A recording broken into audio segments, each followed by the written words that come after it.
from Rixie. This is Debuff, and I'm your host, Steve Skeels.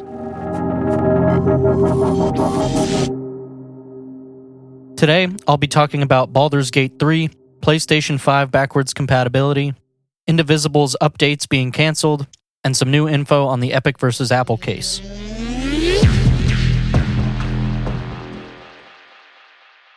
After a slight delay, Larian Studios' highly anticipated Baldur's Gate 3 is finally launched into early access on October 6th. The basic plot for this game is that your player character is taken by mind flayers and has had an illithid tadpole implanted in their brain. During an assault on the mind flayer's ship, the character is freed and must now find a way to remove the tadpole.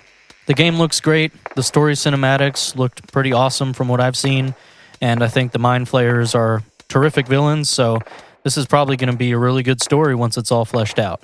It's been about 7 years since Baldur's Gate 2, so fans have definitely been waiting for this. Though I'm sure many will choose to wait longer, as Larian has said that they expect the game to be in early access for at least a year as they work through Acts 2 and 3.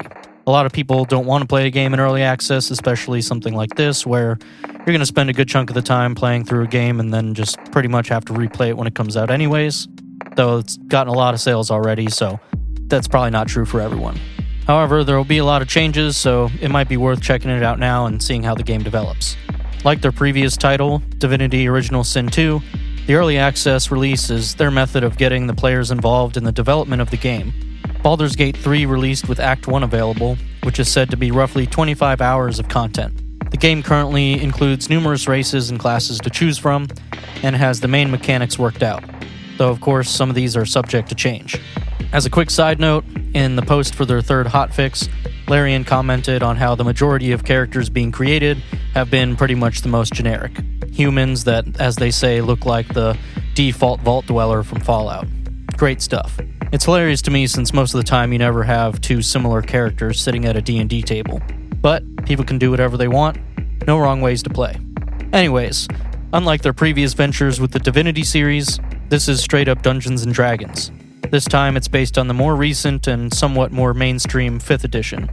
I haven't played the game yet, as I think I'm probably going to wait until early access is complete, but from what I've seen, this is very much like playing a D&D campaign where the game is your dungeon master.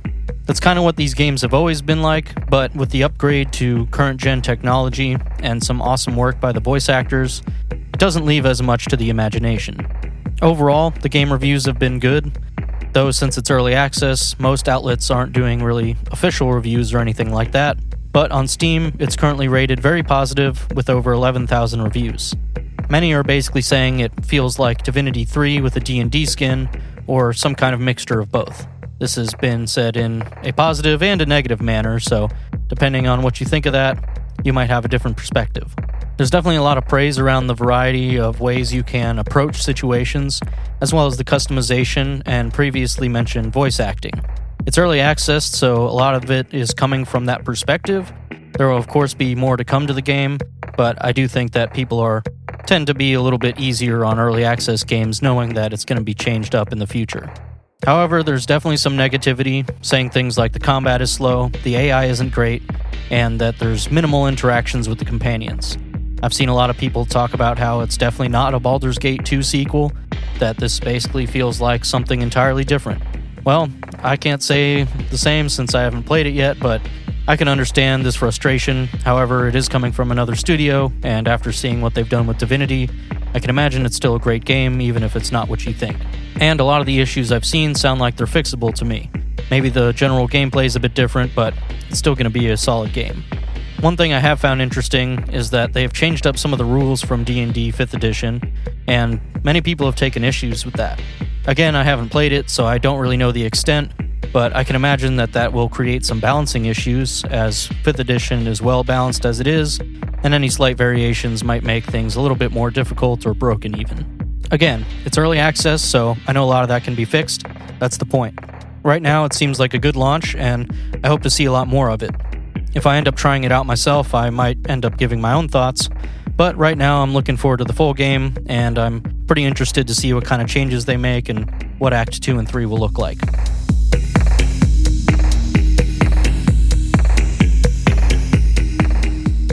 This week, there's been quite a bit of news on the PlayStation 5. There were some Japanese content creators that got to play some PS5 games and talk about the console itself, however limited that really was, as they said it was kind of in a controlled environment. But anyways, there was also an official teardown done that showed off why the console is so massive. They also talked about revamping the trophy system and how all that's going to work. And all that stuff's great, but what I want to talk about is the backwards compatibility, because Sony's been sending kind of mixed signals about it, and I've been wondering whether or not I need to keep my PlayStation 4 around. I wasn't too worried, but still, something I wanted to know. Anyways, on October 9th, they posted a detailed page on the PlayStation support website. They say there's only 10 games listed that will be PlayStation 4 only, and they will be basically posted as such on the PlayStation Store. These games include Afro Samurai 2, DWVR, Hitman Go Definitive Edition, Joe's Diner, Just Deal With It, TT Isle of Man, Ride on the Edge 2, Robinson The Journey, Shadow Complex Remastered, Shadwen, and We Sing. Honestly, there are not really any games here that I've ever heard people rave about, and I think we can take these 10 incompatible games and be happy. One minor concern I have is that they straight up say that you may run into errors when running PlayStation 4 games on the PlayStation 5. I'm sure that they just want to put that out there so that people don't get mad at them if something like that happens, but it kind of makes it sound like you should expect problems. I'd anticipate that that will only happen to more niche titles, maybe running on some, difficult code or some smaller engine that has problems running on a PlayStation 5 for some reason, but who knows. Their post goes on to explain how to play the games, which would work as you expect. You can download digital games, you can use a disc for physical games, and you obviously can't use physical discs on a PlayStation 5 that doesn't have a disc drive. A lot of things that should be pretty clear. There was one cool feature listed, and that's the ability to transfer games over Wi-Fi from your PlayStation 4 to PlayStation 5. I'd guess this is for people with slow download speeds, but it seems like a weird idea to me.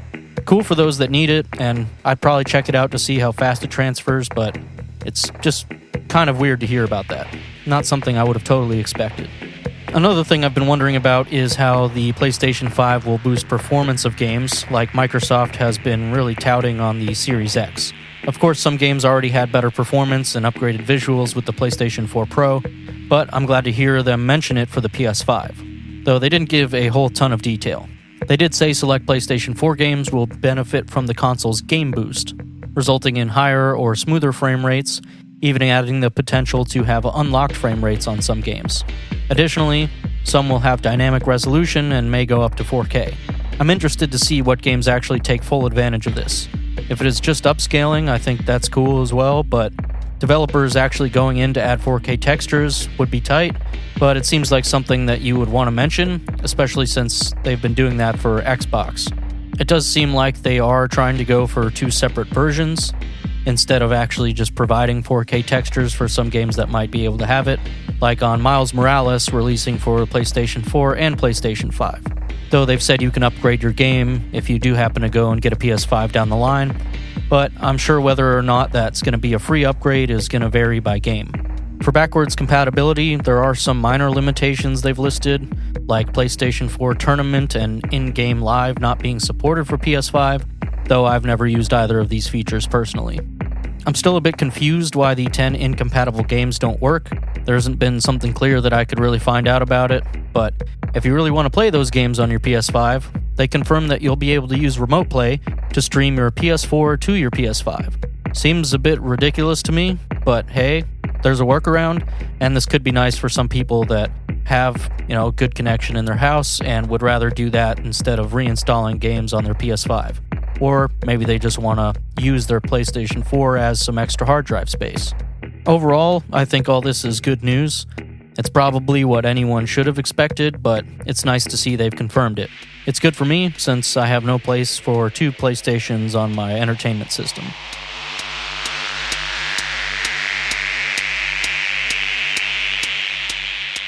So back in August and early September, many allegations of abuse and inappropriate behavior had come out against Mike Zymont, owner of Lab Zero Games. This ranged from intimidation and demeaning remarks, to racially insensitive comments, to sexual harassment. Not good at all. As you'd imagine, the employees had enough, and the reports were quickly followed by many resignations and finally the dissolution of the company. Lab Zero Games was the developer behind Skullgirls and Indivisible. Skullgirls is a neat fighting game that has a pretty large following, and Indivisible is a cool game that raised $2 million on Indiegogo. So it's a bit upsetting to see all this happen. It's good for the folks that left, though. I'm glad that they got their message out there and got away. Many have gone on to create Future Club, a new studio that hasn't announced any games yet, but they've been posting things out there and getting into the VTuber streaming, apparently. I can't wait to see what they do next, but what I really want to talk about today is the fate of Indivisible, as it has content that was still planned and is pretty much just canceled now.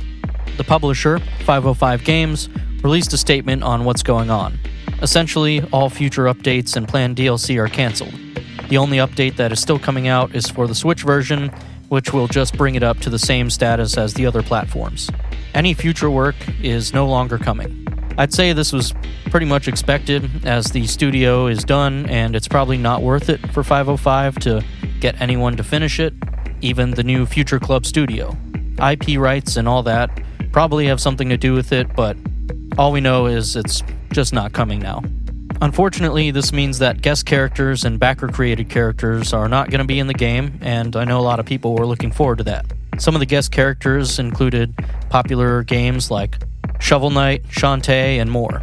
This is upsetting, but again, understandable. What I think really sucks is the cancellation of the backer-created characters. Now, I don't think this affects many people at all, but it cost backers $10,000 to design a playable character. I can imagine the people that did pay for that are pretty bummed out right now. Even if it's only a few people, it sucks they got screwed, and it's tough that everyone else misses out on whatever cool ideas they had. There were other tiers to design NPCs, monsters, and bosses, but I couldn't really find out if all those made it into the game, but it did seem like some had. There was only a couple posts I found talking about it. I didn't follow that too closely during the game's actual crowdfunding. In the end, I do think this is another lesson of how crowdfunding can go wrong. It's an extreme example to be sure, but still, you're always taking a gamble on whether or not this kind of stuff will come to fruition. But on the bright side, the physical rewards are still coming. 505 took over production and is working to get the statues through production for backers. So that's nice. Unfortunately, anyone who hasn't gotten their backer codes or are having issues may be out of luck, as they're saying that Lab Zero is still responsible for that, and I'm guessing you're not going to get an answer from them at this time. The game will still be available for purchase, of course, though there will only be a limited number of physical Switch copies that are supposed to be coming out in November. They said they'll be releasing more information when they can, but for now, I'd say just go check out the game if you're interested. It's gotten some good reviews, though many were saying it's average. I feel like the reviews of high 70s to low 80s is pretty great for a game. Unfortunately, it's probably never getting a sequel, so gotta go enjoy what's there now.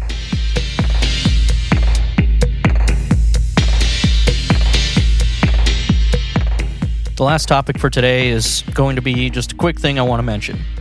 The Epic versus Apple case has been in the works for a bit now, but there's been some developments I just want to talk about real quick. So there's been a couple things that came out which are basically a repeat of the rulings made during their request for a temporary restraining order a little while back. Judge Yvonne Gonzalez denied Epic's request to have Apple put Fortnite back on the App Store. However, she also made it so that Apple can't prevent the use of the Unreal Engine on the App Store. Epic is allowed to create their Apple developer account with Unreal Engine, meaning other games that use Unreal can still be put on the App Store and continue to be updated. I think that's great because it would be pretty shit if Apple screwed other developers over, or really, Epic and Apple both screwing other developers over, because many don't have the resources to rework an entire game onto another engine just to get it to work on iPhones. Interestingly, the court basically tried to make it so that Epic could put Fortnite on the App Store by allowing Apple to take the 30% cut from in-app purchases as they had been doing, but instead of getting the money right away, it would await the trial's resolution before being distributed. That would allow them to actually go and change if it was going to be a lower cut going to Apple. But, of course, Epic denied this, which I think is a bit silly, though I understand that they're just trying to hold their ground and they don't want to take an inch, I guess. It's still stupid to me that Apple won't allow third-party app stores or installation of apps from anywhere other than their store, but I know that's just how they do it. I've got an Android phone, and it's just strange to me to think that you're stuck with their store, though they keep quoting how it's for the safety of their consumers and all that stuff. I also understand that Apple wants to get that 30%. That's how a lot of storefronts do it, and Epic has a problem with this. I mean, they went and changed this for PC gaming, but that's kind of just a fraction of the market. Pretty much every storefront does take about a 30% cut. Should be the same for Xbox's store, PlayStation store, all that. So realistically, I think that Epic is just hoping that Apple will be forced to let them open a store or something. They're really fighting this by saying Apple is a monopoly and not allowing anybody else to try to essentially compete on their platform. But again, think that's a little bit ridiculous coming from Epic. I get why they would want to do that, but I just don't think that that's going to happen in this court case. However, they are going to an official trial in May of 2021, so we still have quite a while before we see how it'll play out.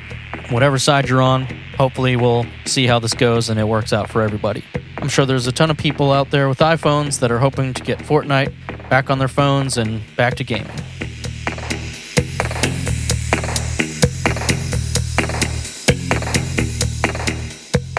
Debuff is hosted by me, Steve Skeels, edited and mixed by Mason Carlton. Follow us on Instagram at DebuffPod. That's DebuffPod. Thanks for listening. I'll see you in the next one.